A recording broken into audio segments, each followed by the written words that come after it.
نحمده ونصلي على رسوله الكريم أما بعد فأعوذ بالله من الشيطان الرجيم بسم الله الرحمن الرحيم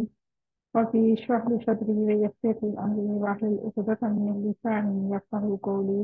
ربي زدني علما ربي يسر ولا تعسر وتمم بالخير وبك نستعين اللهم فكرنا في الدين اللهم أرنا الحق حقا وارزقنا اتباعه وأرنا الباطل باطلا وارزقنا اجتنابه آمین ثم آمین۔ السلام علیکم ورحمۃ اللہ وبرکاتہ، کیسے ہیں آپ سب؟ الحمد للہ باجی، آپ کی دعا ہے۔ آپ کیسی ہیں؟ الحمدللہ، اللہ رب العزت سے دعا ہے کہ اللہ تعالیٰ آپ کو اپنے حفظ و مان میں رکھے، آپ کی طرف آنے والا ہر شر اللہ تعالیٰ خیر میں بدل دے، اللہ تعالیٰ آپ سے راضی ہو جائے، اللہ تعالیٰ آپ کے دین اور دنیا کے بہترین کام دے، اللہ تعالیٰ اس قرآن کو آمین ہمارے ذریعہ نجات بنا دے، اللہ تعالیٰ ہمیں نبی کریم صلی اللہ علیہ وسلم کی ہر سنت سے محبت کرنے کی توفیق عطا فرمائے، آمین ثم آمین۔ جیسے کہ آپ لوگوں کو معلوم ہے کہ جمعۃ المبارک والے دن ہم احادیث کا پہلے پڑھتے ہیں، چھوٹی سی احادیث ہوتی ہے لیکن بہت ہی جامع حدیث ہوتی ہے، اسے ہمیں بہت کچھ سیکھنے کو الحمدللہ ملتا ہے۔ آج کی حدیث مبارکہ دو الفاظ سے مشتمل ہے لیکن اس کے اندر بہت ساری باتیں ایسی ہیں جو ہمارے اندر موجود ہیں، یعنی کہ نیگیٹو پوائنٹ جو ہیں ہمارے اندر بہت سارے لوگوں میں موجود ہوتے ہیں۔ انشاءاللہ آج کی حدیث سے ہم نے سیکھنا ہے کہ ہم نے اپنے اندر سے نیگیٹو چیزوں کو کس طرح نکالنا ہے۔ تو آغاز کرتے ہیں۔ رسول اللہ صلی اللہ علیہ وسلم نے ارشاد فرمایا، لا تباغضوا، ایک دوسرے سے بغض نہ رکھو۔ صحیح مسلم حدیث نمبر 2564۔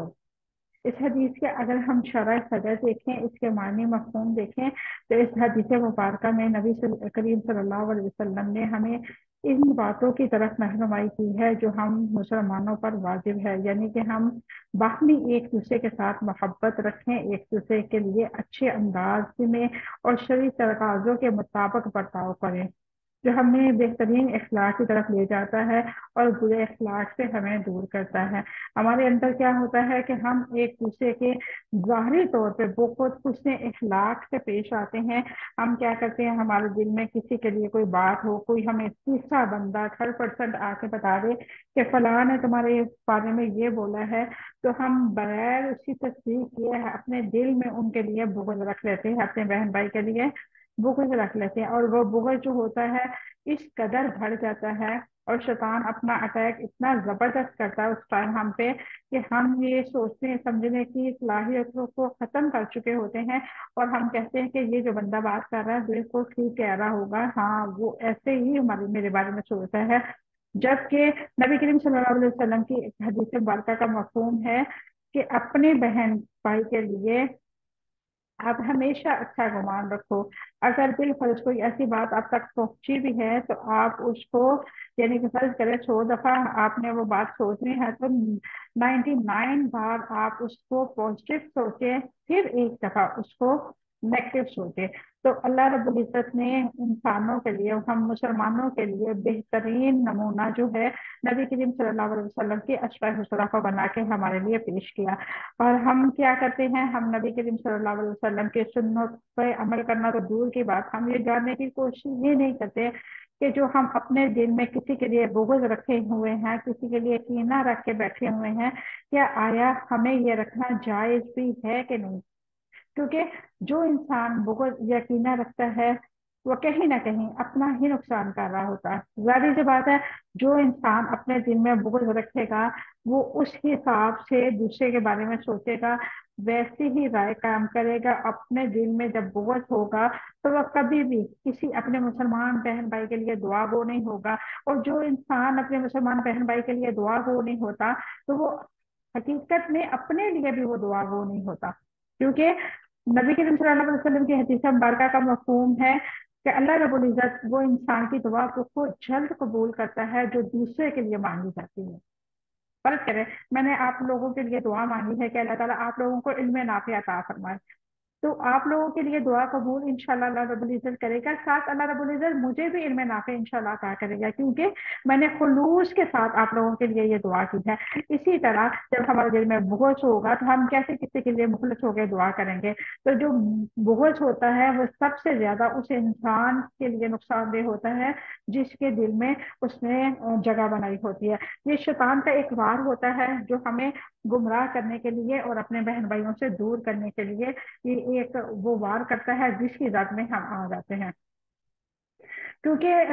جو ہے بغض اپنے بہن بھائیوں کو تکلیف دینے کی بجائے انسان کو خود سے زیادہ تکلیف ہوتی ہے۔ اب اندازہ لگا لیں، اگر آپ کو کسی نے بتایا، کوئی بات بتائی ہے، تو آپ اس سے پوچھنے سے پہلے 1000 دفعہ اپنے آپ کو اس اذیت میں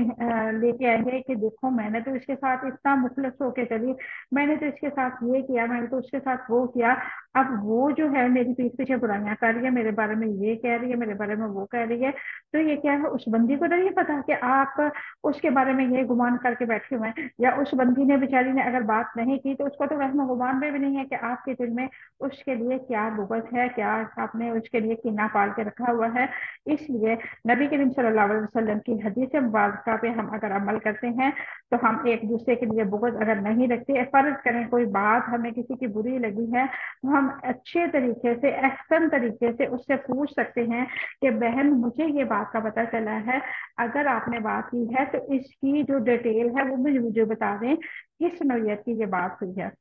اب یہ دیکھیں، میں آپ کو اپنی ہی ابھی بات بتاتی ہوں۔ کل ایک اسٹیٹس آپ لوگوں نے بھی شاید دیکھا ہو، بہت وائرل کر رہا ہے کہ کسی انسان کی کان سے سانپ نکل رہا ہے، اور نیچے جو انہوں نے ٹیکسٹ فارم میں ایک میسج دیا ہوا ہے، وہ یہ دیا ہوا تھا کہ اس کے کان سے جو سانپ نکل رہا ہے وہ اس وجہ سے نکل رہا ہے کہ اس نے سیڈ سانگ سنے ہیں، اور سیڈ سانگ کی سنتا سنتا یہ مر گیا ہے، تو اس کا عذاب ہے۔ اب وہ چیز مجھے بھی بہت، یعنی کہ اللہ رب العزت کا خوف اس کا ایک دم سے میرے دل میں بھی اترا کہ اللہ اکبر، اللہ تعالیٰ ایسے بھی انسان کو عذاب میں یا کسی آزمائش میں مبتلا کر سکتا ہے، جبکہ اس بندے کے ساتھ کیا واقعہ ہوا ہم نہیں جانتے، لیکن اس کے نیچے مکمل لکھا ہوا تھا، اور وہ اتنا تیزی سے وائرل ہو رہی تھی، وہ ویڈیو اتنی تیزی سے وائرل ہو رہی تھی۔ میں نے 2-3 سے پوچھا، اور 2-3 نے ہی مجھے یہ کہا کہ ہم نے یہ جو ہے ویڈیو یعنی کہ فارورڈ کی ہے۔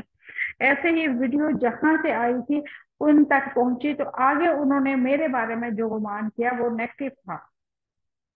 پھر میں نے انہیں بجائے اس کے کہ لڑنے کے، کسی بحث کرنے سے، میں نے انہیں پیار سے سمجھایا کہ میں آپ کو سونگ کے بارے میں یہ بات نہیں بول رہی کہ آپ سونگ کی وجہ سے یہ کر رہے ہیں، میں تو صرف یہ جاننا چاہ رہی ہوں کہ آیا یہ حقیقت ہے کہ نہیں ہے، آپ اس ٹائم وہاں پہ موجود تھی یا نہیں موجود، یہ بندہ آیا واقعی ہی مر چکا ہے، یا اس کے ساتھ کوئی حادثہ ہوا ہے، کسی ایسی جگہ پہ بیٹھا ہوا تھا جب جیسے کہ اس کے کان میں کوئی چیز چلی جائے، جیسے اکثر ہم ایسے ہوتے ہیں زمین پہ لیٹے ہوتے ہمارے کان میں چنٹی وغیرہ چلی جاتی ہے، تو ایسے ہی کوئی ایسی جگہ پہ بیٹھا ہو، اسے پتہ نہیں چلا تو اس کے کان میں سانپ جو ہے وہ چلا گیا ہو۔ اچھا، اب اس کو جب کلیئر بات پتہ چلی تو اس نے مجھ سے فوراً معذرت کر لی۔ یہ تھی اصل چیز، ٹھیک ہے، جو اس تک پہنچی۔ اسے میں نے جب پہلے پوچھا تو اسے لگا یہ کہ میں نے شاید سانگ سنتی ہوں، مجھے سانگ پسند ہے، اس لیے میں نے اس کو اس بات پہ نیگیٹو پوائنٹ میں اس کو رپلائی کیا ہے۔ جب میں نے اس کو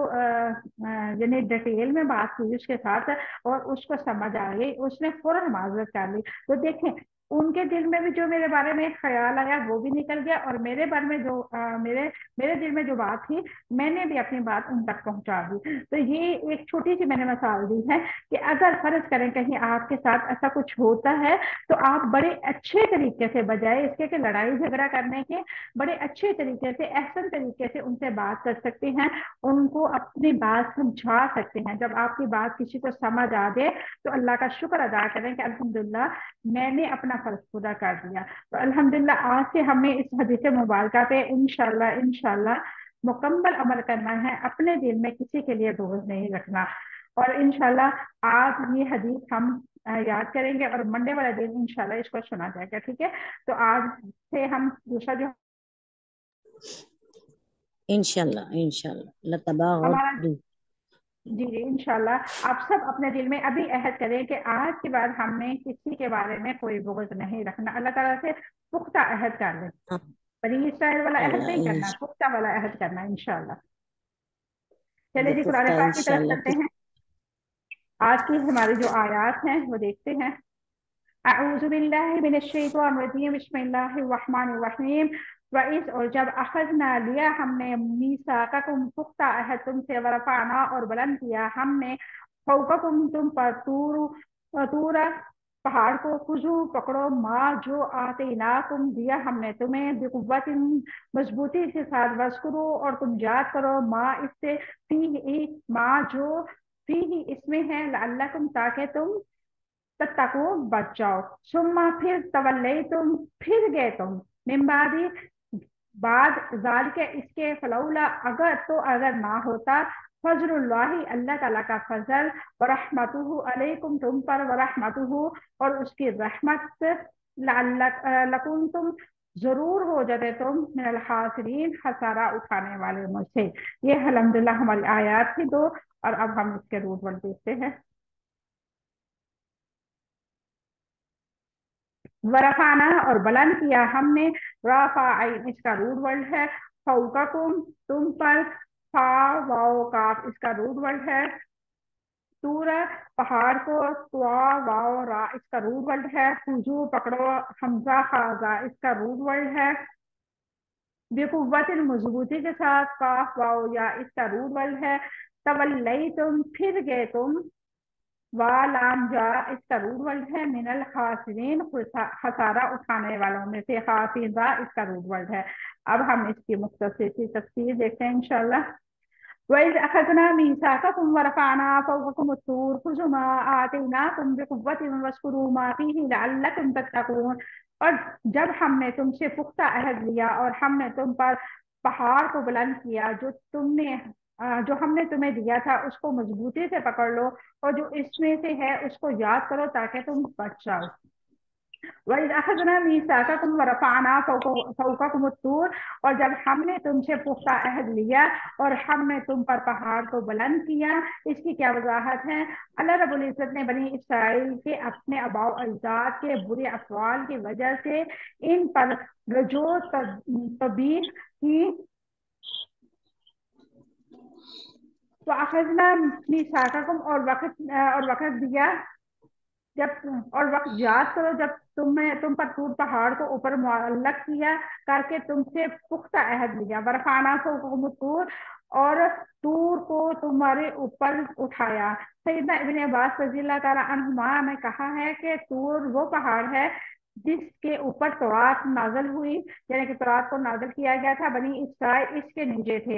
اور فرشتوں نے اس پہاڑ کو اوپر اٹھایا ہوا تھا۔ خُذُوا مَا آتَيْنَاكُمْ بِقُوَّةٍ جو ہم نے تمہیں دیا اس کو مضبوطی کے ساتھ پکڑو، اس کی کیا وضاحت ہے؟ خُذُوا مَا آتَيْنَاكُمْ بِقُوَّةٍ جو ہم نے تمہیں دیا اس کو مضبوطی کے ساتھ پکڑو۔ حسن رضی اللہ تعالی حسن رحمہ اللہ نے کہا ہے یعنی کہ تورات کو مضبوطی کے ساتھ پکڑو، تورات یعنی کہ محنت اور کوشش اور اللہ تعالیٰ کے عمل پر صبر استقامت کے ساتھ پکڑو،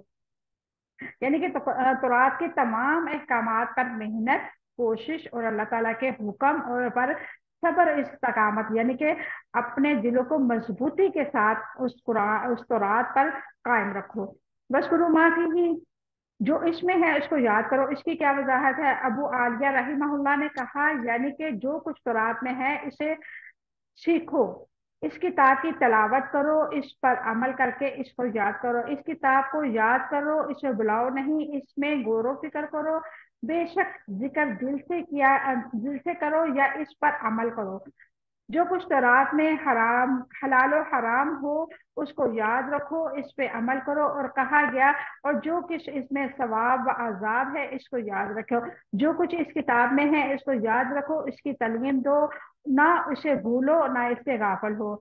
اس کتاب میں تدبر کرو، اس پہ عمل اور وعیدوں کو یاد رکھو، اس کو نہ بھولو اور نہ ضائع کرو۔ کتاب کو مضبوطی سے تھامنے سے مراد یہ ہے کہ اس کے احکامات اور ہدایات کو یاد رکھیں اور اس کے مطابق عمل کریں۔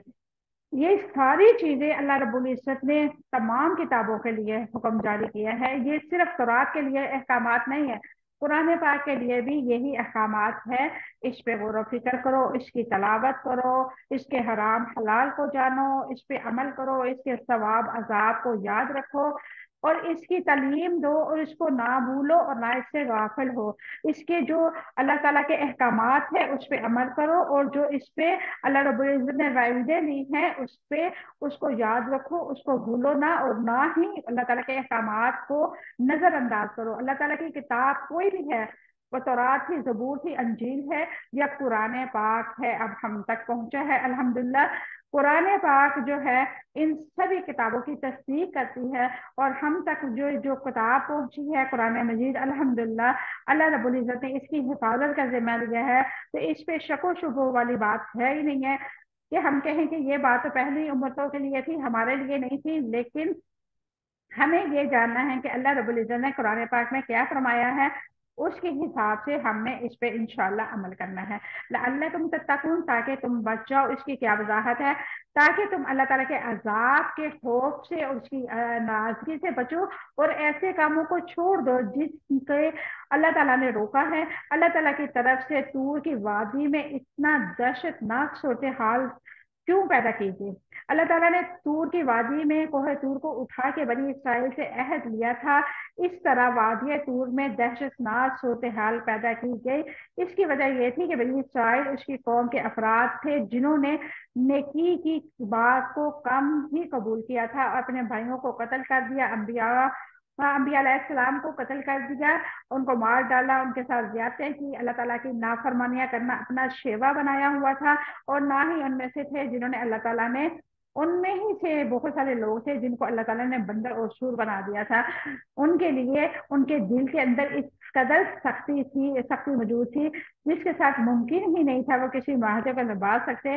جب کبھی دل سخت ہو جائے تو اس کا علاج اسی طرح کیا جاتا ہے، یہ اللہ تعالیٰ کی طرف سے طے کیا ہوا طریقہ کار ہے الحمدللہ۔ اللہ رب العزت نے تمام ان کو سہولتیں دی، اس کے باوجود انہوں نے اللہ تعالیٰ کی کیا کیا؟ نافرمانی کی، نبیوں کو قتل کر ڈالا، ان کے ساتھ زیادتی کی، اللہ تعالیٰ کی نافرمانی کی۔ تو اللہ تعالیٰ نے پھر آخر میں ان کے کیا کیا؟ ان کی شکلیں مست کر کے ان کو بندر اور سور بنا دیا، یعنی کہ انسانی شکل ان سے چھین کر ان کو جانوروں سے بھی بدتر بنا دیا۔ ہر وہ شخص جو ایمان لاتا ہے وہ اللہ تعالیٰ سے ایک عہد یعنی کہ معاہدہ کرتا ہے۔ اس معاہدے کی کیا نوعیت ہوتی ہے؟ جو انسان اللہ ایمان لاتا ہے وہ بے شک پیدائشی طور پر مسلمان ہو یا وہ بعد میں ایمان لائے، وہ اللہ تعالیٰ سے یہ عہد کرتا ہے میرا جینا، میرا مرنا اللہ کی مرضی کے مطابق ہوگا۔ اس معاہدے میں ایک طرف عاجز بندہ ہے اور دوسری طرف وہ ذات ہے جس کے ہاتھ میں زمین آسمان کی طاقتیں ہیں۔ اگر انسان اس معاہدے کو پورا کرتا ہے تو اللہ تعالیٰ لازوال نعمتیں عطا کرتا ہے۔ اگر انسان اس معاہدے سے پھر جاتا ہے تو اس کے لیے شدید خطرہ ہے کہ اس کا مالک اسے جہنم میں ڈال دے گا، جہاں وہ اس طرح جلتا رہے گا کہ بچنے کا کوئی راستہ نہیں ملے گا۔ ایمانی عہد کے وقت سیدنا موسیٰ علیہ السلام نے کو ایک خاص کیفیت سے گزارا گیا تھا۔ بندہ مومن سے اب کیسی کیفیت مطلوب ہے؟ ایمانی عہد پر ایک مومن سے وہی کیفیت مطلوب ہے جو سیدنا موسیٰ علیہ السلام کی قوم پر گزری تھی۔ ہر شخص جو اپنے رب کو اپنے ساتھ باندھتا ہے، یعنی کہ ایک انسان اپنے آپ کو اپنے رب کی ذات کے ساتھ اپنے رب کے اصولوں کے ساتھ باندھتا ہے، اس کو عہد کو سنگینی کو اس طرح کام جاتا ہے، اور اگر اس نے عہد کے خلاف ورزی کی تو زمین و آسمان اس پہ گر جائیں گے۔ یعنی کہ ایک مومن انسان کی کیفیت بھی وہی ہوتی ہے اللہ رب العزت کے معاملے میں جیسے کہ ہمارے اوپر ایک کوہ طور ہے، اگر ہم تھوڑا سا بھی اللہ رب العزت کی نافرمانی کریں گے تو یہ جو پہاڑ ہے ہم پہ